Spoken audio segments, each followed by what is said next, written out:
It's Derby Day here at the Bury Street Garage Stadium, and this is a very important Derby Day for so many reasons. Now, Alan Morgan has already named his starting 11 for today's game against City Liverpool, and there's been a few changes, not too many, but a few changes as we might have expected. So in goal is Tony Thompson, the captain, and the back four is Michael Simpson and Sean Smith at fullback, and Lewis Earle will be partnered by Ben Dufton Kelly. Tom Hannigan hasn't made it after his injury last week away at Chasetown. It's a midfield three of Sam Hughes, Sean Williams and Jordan Lussey, who I believe gets his first start in a Bootle shirt. And up front, Courtney Duffus is flanked by Ben Hodkinson and Kenzie O'Neill, who gets a first start in quite a while in the starting 11 for Bootle. The substitutes, or impact players, as we have been informed that we have to call them: Jay Roberts, Tom Owens, Nathan Sanderson, Carl Campbell and Connor Harwood. And let's hear from the manager himself. And first, home game in the hot seat. Are you looking forward to this one today? Yeah, I can't wait since I got appointed, so I'm looking forward to it. So hopefully it's a good day. And it's Derby Day. There's nothing like Derby Day to get people's juices flowing and get some excitement on the pitch. No, not at all. Especially the two clubs have got a lot of competition over the last couple of years. So it's a big game for both teams, and one I'm looking forward to. Do you prepare any differently for a game like this? No, not really. No, it gives you a little bit of spice when everyone turns up, and Derby's always got a little bit extra spice. But I do the same for everyone. If it's pre-season or whatever, I'm still the same all the way through. You've had a week to reflect on the Chasetown defeat. What have you learned from that game? Nothing. I thought for the first half hour we did well. First 60 minutes we did well. And then obviously we maybe ran out a bit of legs after that. It was a big pitch, Astro, which is going to do that to teams. So hope we've had two good sessions and we'll be ready for today. Is it more of the same this week, or are you going to change things up a little bit? The team is, we're changing one or two positions. We're going to give everyone a chance, to stake a claim. So, at the end of the day, we lost 3-0 last week.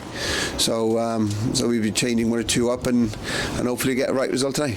And you need the 3 points anyway, but is there also an added incentive to not lose to City Liverpool, given they've been relegated? No, 3 points I want to win every game. Doesn't matter if it's City or Liverpool or winners at the top, I still want to win. So it doesn't matter who it is. I'm going out there to win every single game, and it'll be no different today. And just finally, you made some additions to the squad in time for the registration deadline. Do you want to just give us a little bit of a lowdown on those two new faces? Yeah, Marlon has been on international duty, believe it or not.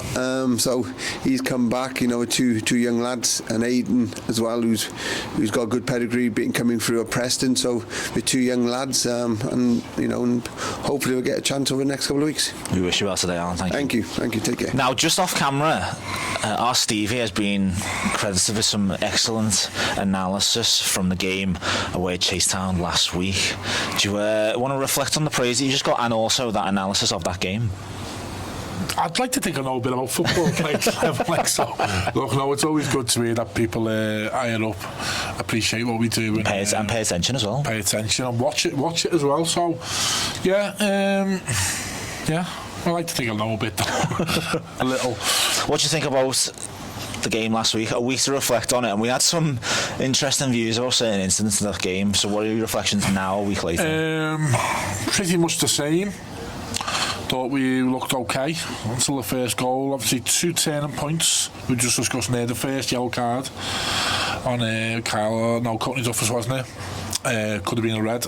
And then I thought it was a blatant red, but I'm not too sure.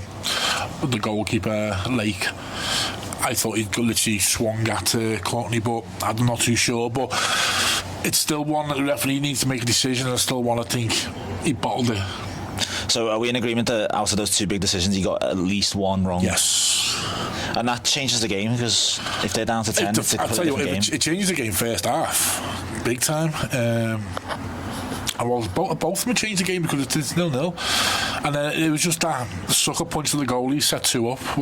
He started the first one. You couldn't really say set it up. He went like 4 or 5 passes, but it's definitely the second one. We just launched that ball over the top, which we shouldn't be caught with. Probably shouldn't have been on the pitch. Probably now, it's probably not. We were up in arms on Saturday. Yeah. I thought on the day it looked worse, and watching it back. And what do you make of Alan Morgan's assessment that for 60 or so minutes, Bootle were good? I thought, don't be wrong, they had a lot of the ball. It was like we had a good shape, come and beat us. We restricted them to, their only chance was a couple of mistakes and crosses, really, wasn't it? On the corner with this great Tony Thompson save. But like I said on the day, that pitch, it's like going back to the 80s when you had Luton and Oldham with artificial pitches. They had great home records because they used to play on them pitches. And it's like now, any team that plays on an artificial pitch week in, week out will have an edge. So I thought it took it out of us. They are hard to play on them pitches, you know what I mean? They are energy sapping, and it was a big pitch. And I just thought, when we went 1-0, heads went down a bit, 2-0, we just, I wouldn't say fell apart, but it's just, I don't think we're ever going to get back in the game, put it that way. And when you're down towards the bottom of the table, things seem like they go against you in 2s and 3s. Every week, things seem like they go against you, but we're at home today and we're a better time to put it right. Well, you described last week the visit to Chasetown as a bit of a free hit. Today's game is anything but. Yeah, listen, and I made clear to say that's my own opinion, because obviously the gaffer will probably say, no, the way I said that was because they're flying. We've got a new manager who's had limited time to work with the squad, and no one's expecting us to go there and win.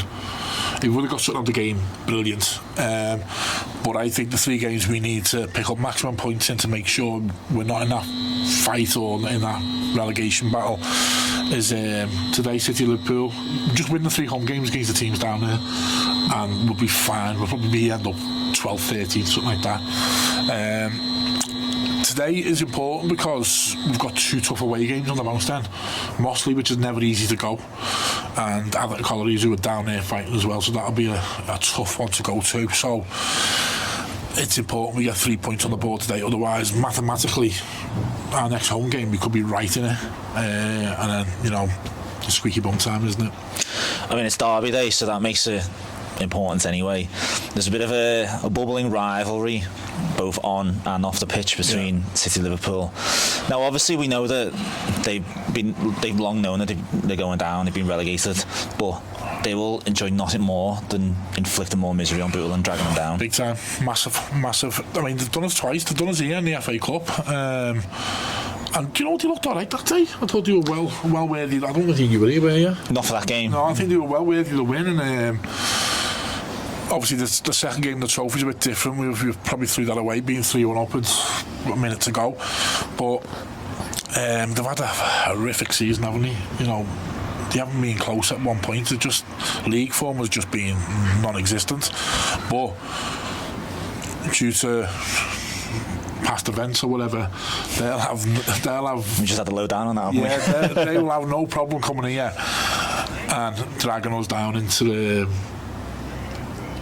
further trouble. So they will love it. So from Bootle's perspective, is it just get the job done? Yeah, just look. I mean, we did say that when Hanley visited here, and we know how that turned out. I think we looked better shape-wise last week. Just keep it defensively solid. We've seen goals given away this season through mistakes, poor passes, whatever. Just try and cut that out of the game. I think about these as well. These have long gone. There's no pressure on them. They can just, it's like going for a game of footy with your mates, isn't it? You know what I mean? They don't have to win. You know what I mean? So that releases that pressure and tension and whatever. So they can come and play with freedom. We've just got to be professional. You've got to win an individual battle today because it's a derby, and probably be a bit feisty as well. So when you're individual battles, and hopefully we've got that bit of quality that'll get us over the line in 90 minutes. Now, as we mentioned, it's been a really tumultuous season off the pitch with City Liverpool, and on the pitch they've had a huge turnover of players. One player that Bootle will have to be wary of, and one for fans to keep an eye out on, is Zenon Bahula, who, amongst all the turmoil, has stayed fairly loyal to City Liverpool and is one of their heroes, I would say. I wouldn't hesitate to say that. So one to watch there for Bootle. Now, To finish, some news of a young buck who's been making the news in the last week or so. Now, if you were watching the England versus Albania game at Wembley Stadium, you will have heard about the story of Josh Duckworth. Now, Josh Duckworth has been diagnosed with 4K leukodystrophy, not easy for me to say, and there's a foundation set up in his name, the JRD Foundation, to raise money to find a cure for that condition. Now, Josh was... the smile on his face was from ear to ear as he walked out onto that Wembley turf with Harry Kane and Jude Bellingham. There is a GoFundMe page set up for that, so head on over there, links will be available, and if you can help in some way or another, that would be great. If not, we understand we are living in tough times, but an inspirational story of one of our young bucks there.